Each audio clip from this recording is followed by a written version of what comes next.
I've been building this Toyota Sera, and in this video, I'm gonna get it driving. Back in February, I purchased one of the rarest cars that Toyota ever built. It's called the Sera, and its most notable feature are these butterfly doors. Now, this car never had a performance variant, so over the past few months, we've been on a mission to build that performance version that Toyota never made. We firstly built this whole new engine, which is capable of a lot more power. We also installed several handling upgrades like coilovers and brakes. And finally, we added a load of different bolt-on modifications to the engine, and we tuned the car on the dyno to make as much horsepower as possible. Now, whilst the Sera made 260 horsepower, we still haven't driven this car because there's been one big problem which has been plaguing this car for months. So in this video, we're going to solve that problem alongside finishing up some final bits that we need to do, all in the hopes of getting this car driving, taking it on that first drive, and then finishing this build for good.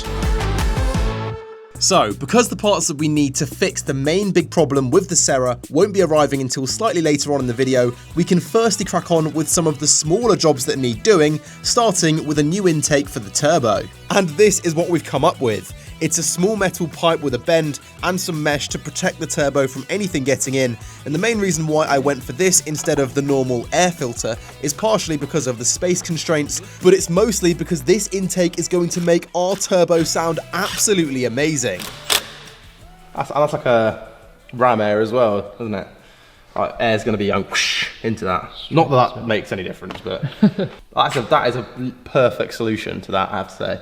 No stones will be getting in there. Okay, next job on the list, we need to tackle our bonnet, because obviously it doesn't have one right now. And a lot of you might remember a few videos ago on the Sera, I showed you a really cool primered bonnet with a bonnet scoop. And the bonnet scoop is the exact same bonnet scoop as the one on the Toyota Glanza. So it really matches our OEM Plus theme that we're going for. So we have now got that bonnet painted absolutely beautifully, and this was done by the guys down at 360 Alloys, and it just looks absolutely beautiful.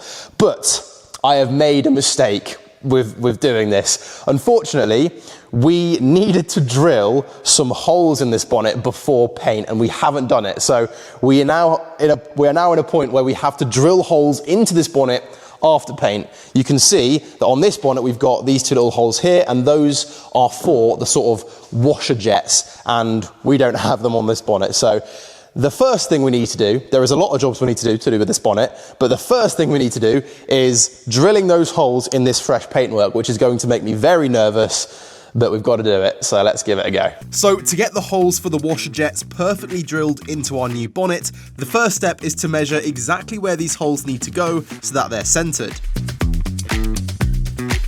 How confident are we that this is perfect? It's only, this bonnet only took 3 months to arrive and 2 weeks to paint, and £500.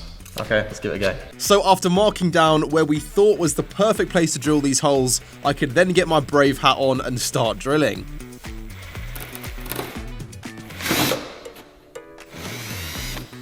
That is scary.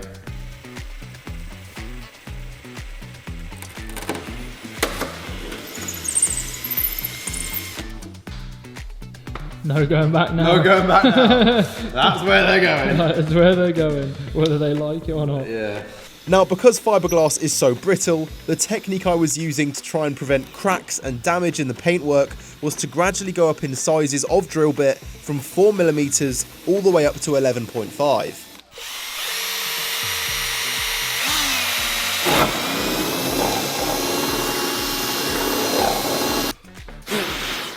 Pretty damn perfect if you ask me. Pretty good. Yeah, I don't mind that at all. Yeah, that's not terrible. So now those holes were drilled with pretty much no damage to the paintwork, which I was very pleased with, we could then move on to doing a bit of filing. And the reason why I needed to do this was because I needed to make the holes in our new bonnet match the shape of the holes you can see here in the old bonnet. This was a pretty long process of filing and then checking to see if the washer jets would fit, and then doing more filing and so on and so forth. But after a bit of experimenting, we could then eventually get the washer jets fitted. Yes! Let's go! That took so much time. Yes! That is so sick. That looks OEM. It looks sick. That looks, mate. We've done a banging job there. I could then do the same thing on the other side.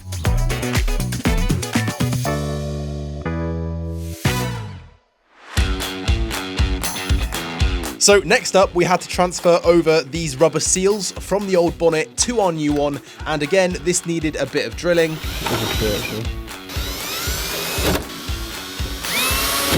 Then the seal just clips into place.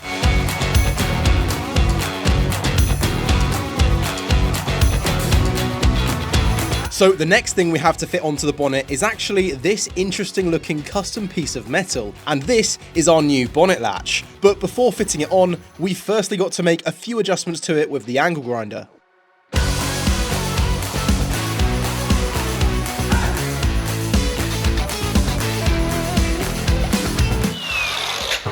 Okay, so that is now our little hole made into our piece of metal. And the reason why we needed to do that is because this is going to be on the bonnet, and when the latch comes up and hooks over this piece of metal, it is actually going to poke through that hole. Obviously without the hole, it would just be crashing into the metal and the bonnet wouldn't close properly. But before we get this on the bonnet, I do want to give Torland Industries a quick shout out, because they have sent us out this awesome workbench, which is really high quality, British built as well, and they've just sent it out to us. So yeah, if you guys want a workbench, I'll leave a link to them in the description of this video, but for now, let's get this repainted and on our bonnet. So after quickly getting the base of the bonnet latch painted, I could then get it bolted up. Now there's just 4 holes, which of course need 4 bolts to secure it into place.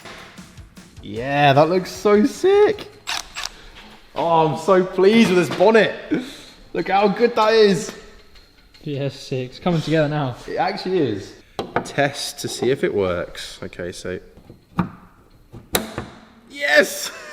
That is perfect. And this is the scary bit. You're like. Oh my god, it works so well. That is awesome. Right, we are literally down to the final bit now, which is getting in the bonnet scoop. And then, finally, this bonnet is ready to go on the car. So to get the bonnet scoop fitted, we just used a load of tiger seal and then some masking tape to hold the bonnet scoop in the correct place whilst it's set. Now you also probably saw that jack we had sitting underneath the bonnet scoop, and that's just there to support it whilst the tiger seal sets. Okay, so that is our solution to installing the bonnet scoop. Now, we've had to do all sorts of trickery to try and get this bonnet scoop to fit. We've actually stacked up 4 wheels underneath it with a jack so that we can control the height of the bonnet scoop, because it essentially, if you have nothing on it and nothing supporting it, it just sinks down and it's like not flush with the bonnet at all. So we've had to have a jack to like support it up, and then loads of tape to keep it flush, and then we've put so much tiger seal underneath. It's really just not a very well built bonnet, to be honest. That's the problem. But I think this is a good solution, that the bonnet scoop will look good. It's not going to be perfect, but it will look good, hopefully by the morning when this sets. But for now, we can move on to the next thing. And that next thing is installing the bonnet latch. Now, the bonnet latch sits just here on this sort of front piece of metal, but there is a problem. This front piece of metal is very, very bendy, and the bonnet actually can't close if this was just bolted up like this and left like that. Now, the standard car has a piece of metal which attaches to that little bolt and also a bolt behind, and then it goes all the way down to the bottom crash bar, and that sort of beam provides support for the bonnet latch so that when the bonnet closes, it doesn't just bend down and collapse because this piece of metal is flexible. So, we obviously can't use the standard piece because the intercooler is in the way. So what we've had to do is come up with a very interesting solution which uses the standard piece. But what we've done is we've welded it onto this piece of stainless steel. And now that piece of stainless steel will bolt onto the top of the intercooler through these 2 holes. And then the bonnet latch will sit in there just like that, and then Bob's your uncle, it is supported. This took a lot of fabrication, and this was actually my brainchild, so I'm very proud of it. But now we can get it all bolted up and test to see if it works. Get this on.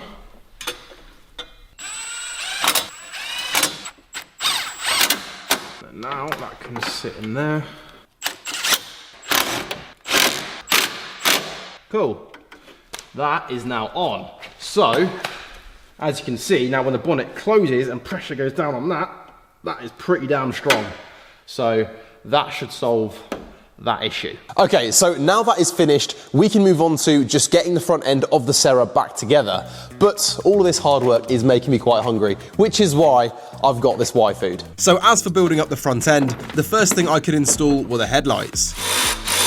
Now, you shouldn't confuse Y-Food with a protein shake. This is simply a meal replacement drink, something for you to have instead of going to that unhealthy fast food restaurant. And once the first headlight was fitted, I could then move on to the driver's side one, and then after both of them were on, I could then get on the front bumper.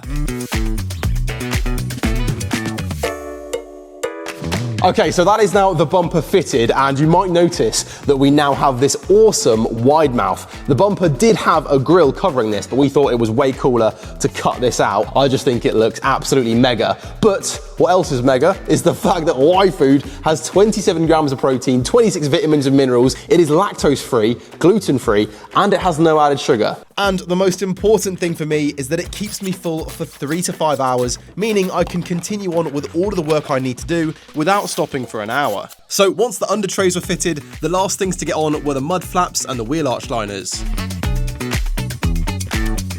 So over the summer, I think the fruity collection from Y-Food is the one to go for because it includes strawberry, peach, and mango. So if you do want to grab yourself some Y-Food, you can click the link in the description of this video and use the code on the screen right now, JackMUtube, and you will get 10% off all Y-Food flavors. However, if you've never bought Y-Food before, you can actually use this other discount code on the screen right now, JackMNew, and you will get 20% off all Y-Food products. But with all that said, let's now get the bonnet fitted. So as you can see, the bonnet scoop is now set and it's in its final position, and I think we absolutely nailed this. I don't think we could have done that much better. It is perfectly flush and there's pretty even gaps all the way around it. So now that's done, we can lift the bonnet into place and get it fitted.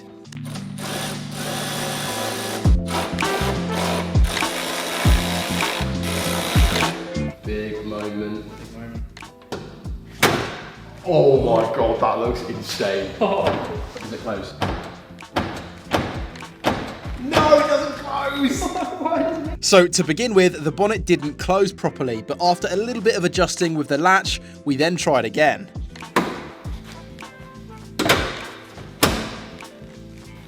Let's go.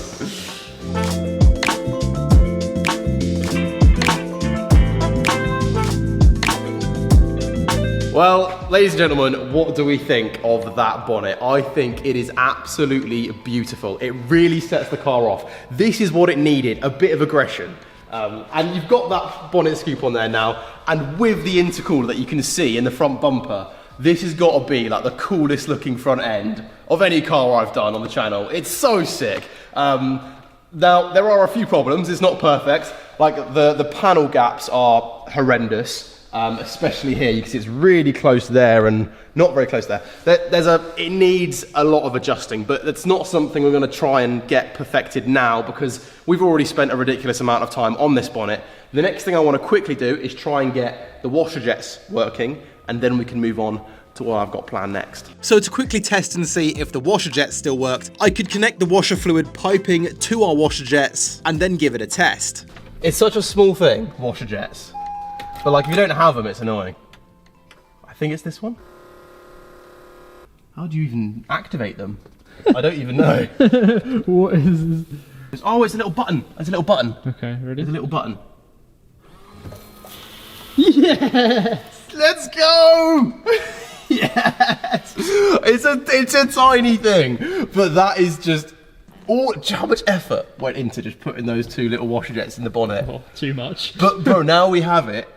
This car's like OEM. Okay, so the next little thing I want to sort on the Sera is to do with these rubber bushes. As you can see, these lower arms have rubber bushes there and there. And those rubber bushes have been in this car for 30 plus years. So they're going to have degraded and they're going to make the handling of the car worse. It's going to feel less direct. So to fix that, I wanted to try and find some new bushes. So I went to Powerflex on their website. They do sell them, but they only they don't stock them, so they have to wait until enough people have ordered them to then bulk purchase them for themselves, then they can sell them to everyone else. No one is buying these bushes, so that option we couldn't do. The next option was trying to find some from Toyota, trying to find some OEM bushes, some new OEM ones. Again, Toyota have discontinued it. So what is the solution? Well, I found these brand new lower arms on eBay, and they have new bushes on them, as you can see there and also there. So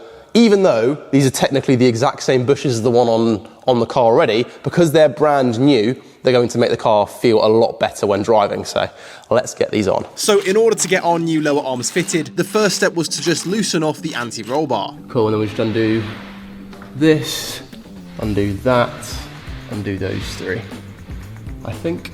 Oh, and this. And once that was done, we could then undo all of the bolts connecting the lower arms to the car, and then the lower arms could be taken out.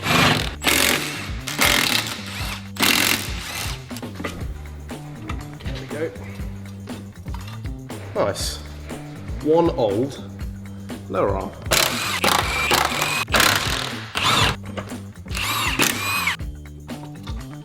Ooh. So after the old lower arms had been removed, I could then give these metal brackets a quick refurb with some black paint, and then I could get the new lower arms fitted.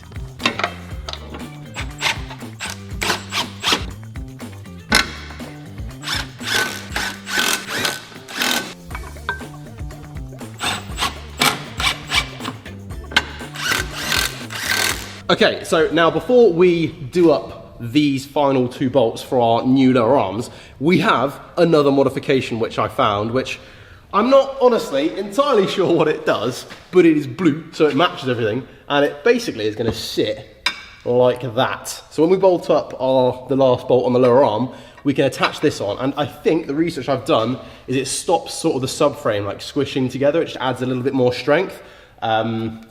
Again, I think it will help our handling a little bit, but it was only 60 quid, so I thought we may as well use it. So let's get this on. So to get our new strengthening bar fitted and to finish up installing our lower arms, the first thing to do was to use the gearbox jack to line up the bolt holes. Put that in there. And then the bolts could be tightened up.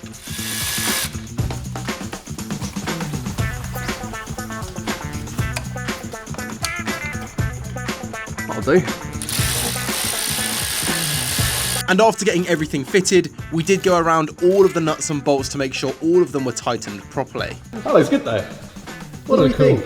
I like it. Good little upgrade. But yeah, that looks good. New arms, new bushes. We do have to do these up, the anti-roll bar things, but other than that, we are pretty much done. So after rebolting back up the anti-roll bar, I think it was looking pretty good underneath the car now, and this is definitely going to help improve our handling.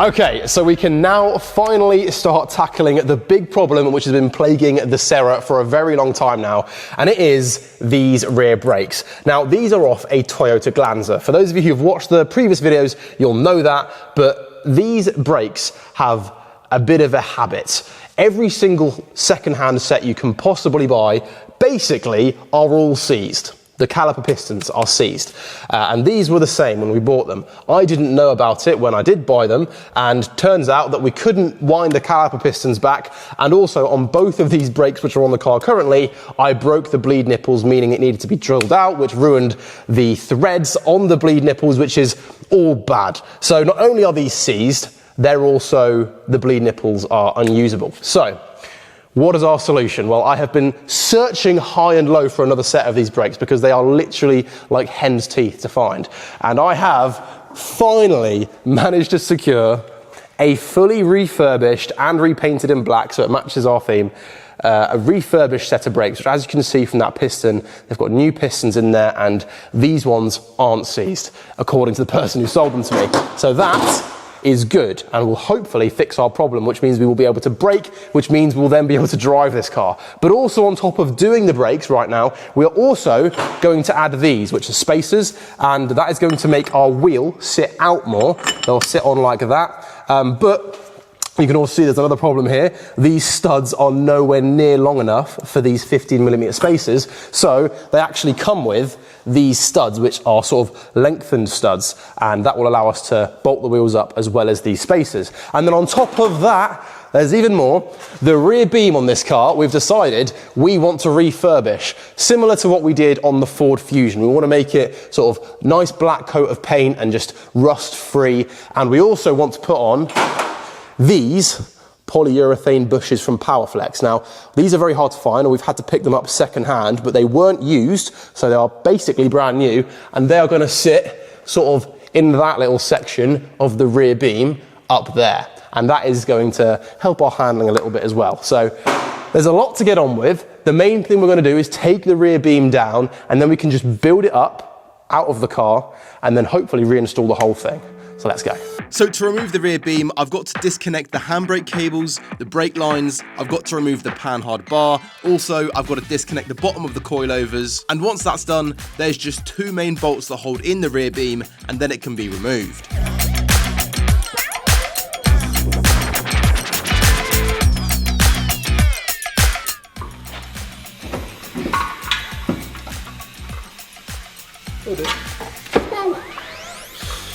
Right, got it. So once I had removed the rear beam, I could then start disassembling it. So this includes removing the brakes alongside the bearings and also the caliper mounting points. But by far the most difficult part of doing this is taking out the old bushes.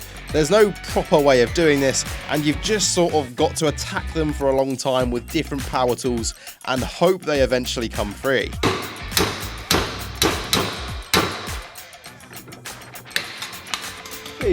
Next up, we could then start attacking the rear beam with wire wheel attachments on our power tools. Now, this is probably the longest part of the process. It does take absolutely ages, but the paint would be rubbish if we didn't remove this rust, so it's all got to go. But once all of the rust was removed and the surfaces were prepped, we could then apply a nice thick coat of black paint.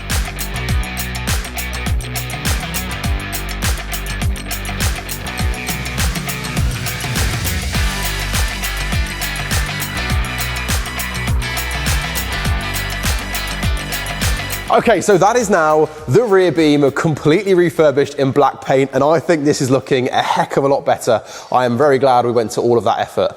But now that is done, we need to start building it back up again with all of the parts that are on the bench here. We've got obviously those new Glanzer rear brake calipers, our polyurethane bushes, our brake discs need to go back on, which have the bearings inside of them. But before we actually start fitting all of this stuff on, we firstly got to knock out the old studs. As I mentioned, they are too short for our spacers, so we need to put these longer studs in, and the method to do that is really easy. You literally just get a hammer, knock out the old studs, and then you can just sort of press the new ones in.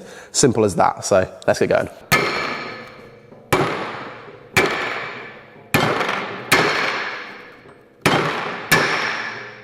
It looks quite aggressive. That is how I do it. It does look quite aggressive. Getting scared, mate. But look, you can see that is the difference. Way longer. Way longer. So basically, the way to do it, I've seen all the professionals, they get like a nut on it, okay, and then they like do up the nut and it like pulls it up. Put him on there, and then...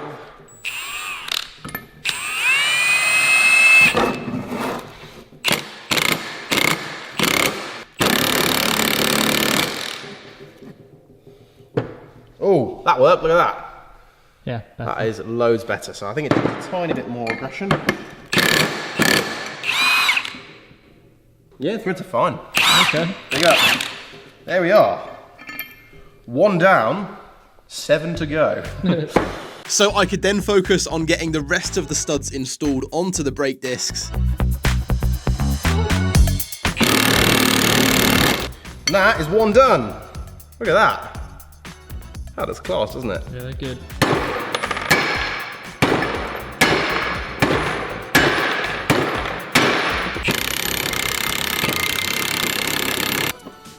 And that is our brake disc number 2, all done. So now I can move on to just building up the rear beam so that it's ready to be installed onto the car. And the first thing to go on is the brake disc and bearing assembly.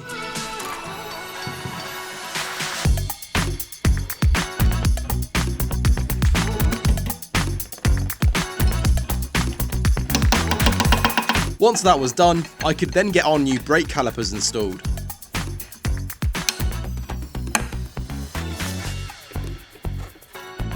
And once that one was done, I could then do the same thing on the other side.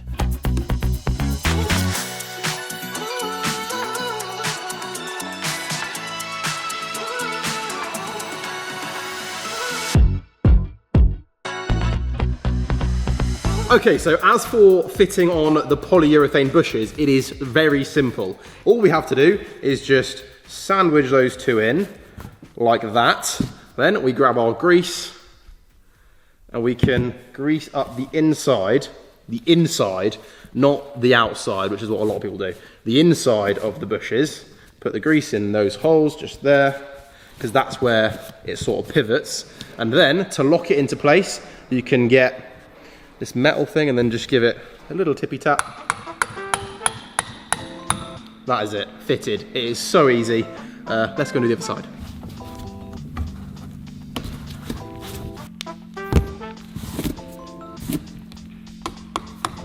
And after the other side was done, the rear beam was then fully built up.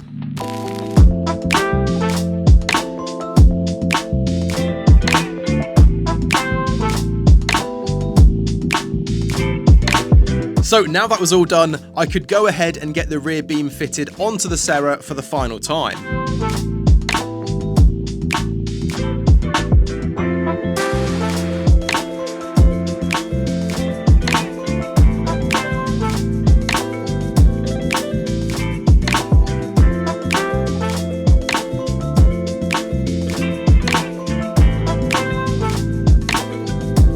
Then I could get the handbrake cables and the brake lines reconnected back up to the brake calipers.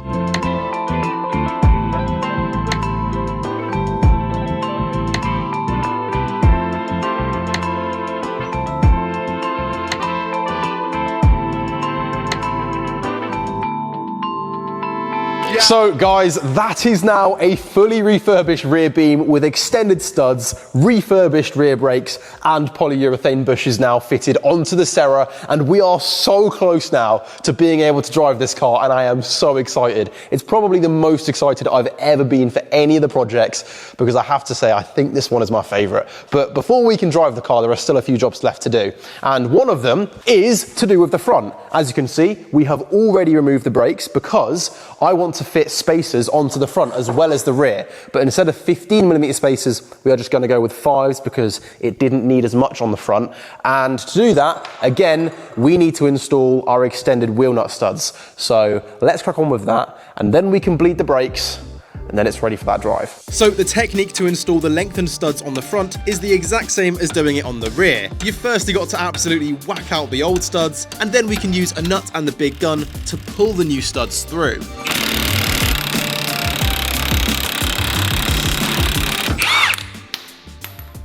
All done. All done. Oh, that's hard work. Hard work, mate. You're putting in a shift. Yeah. Like, it's the gun's doing all the work, but also it's hard work. I don't know. So once the new studs had been installed, I could then get the brakes refitted. And then I could do the exact same thing on the other side.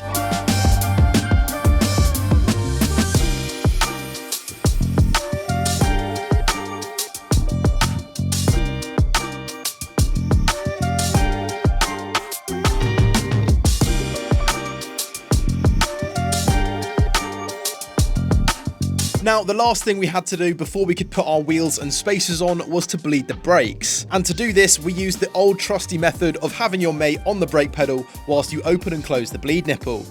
Down. Nice. And to finish off this build once and for all, the final thing to do was to get the wheels on with our new spacers. Look at the fitment. Is that like absolutely perfect or what?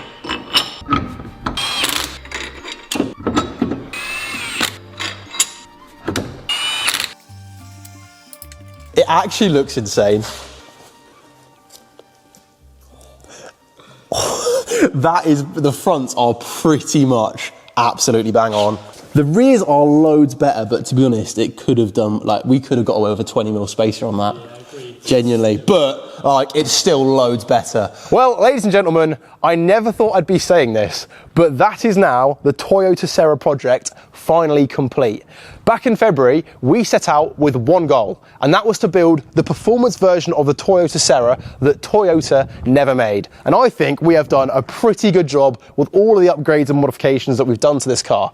But for those of you who have watched the series, you will know it was not plain sailing. We have had a lot of stuff go wrong. We've bought 2 engines for this car that went wrong, that were completely unusable. We've had so many parts that, again, were either really rare and hard to find, that got lost in the mail, that were broken when they arrived. Just so much stuff behind the scenes where this build has gone wrong. And I think persistence is key is a catchphrase which perfectly sort of embodies what this project has been about. So to sort of commemorate that, we are releasing some merch that you can look at on the screen right now. Some for the Sera and also some for the Honda Jazz as well, because I know a lot of you love that build that we did earlier on the channel. Now, if you want to get your hands on this merch, we will be selling it only at Gravity. So for those of you who are going to that show, you can see us, we'll be on a trade stand there, and you'll be able to pick up either or both of these t-shirts, which I think are pretty cool. But with all that said, the only thing that's left to do now is to take the Sera out on its first drive. But before we do that, I do just want to quickly show you the finished product, the Toyota Sera GT Turbo.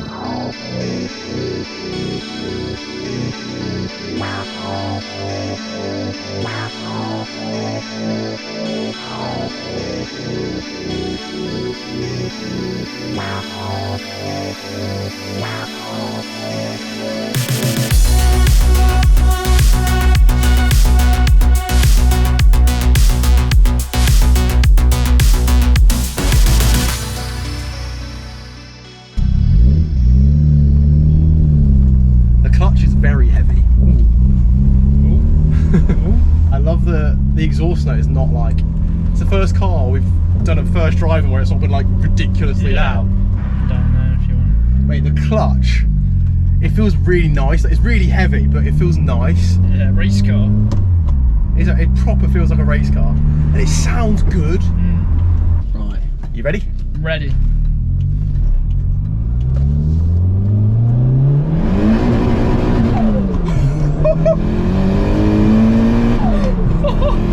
Oh my god! Mate, this is ridiculous. Oh, we got a clear road. Big straight road. Big straight, right. First gear pull. Come on! Oh my god!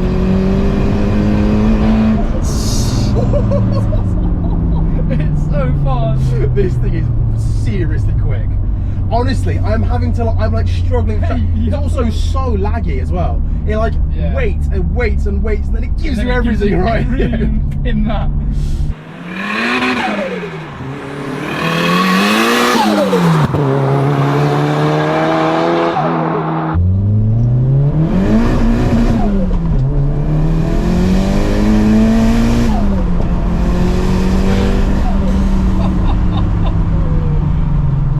This thing is ridiculously quick. This is nuts.